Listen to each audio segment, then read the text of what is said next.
welcome to OMiT Digital Roundup. I'm Ravi Kiran, lead trainer in OMiT. Today I'm going to talk about how to promote hashtags in Twitter. You might have seen on Twitter desktop wherein on the left side you will see promoted hashtag. So basically how to do this. So this doesn't come under Twitter ads. If you are a Twitter advertiser, you must know this. It doesn't appear on the Twitter ad option or Twitter ad creation options.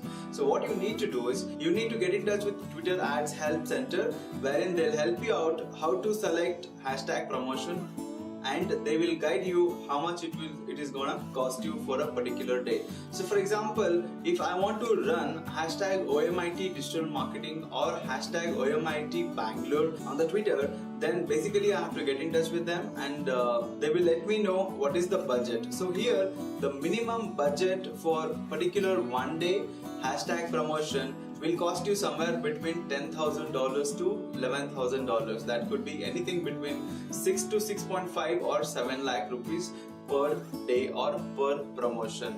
So this particular promotion will give you a lot of advantage in terms of branding, visibility, reach for sure. So if you wish to know more, please do subscribe to OMIT YouTube channel and also do follow us in all social media channels. Thank you so much.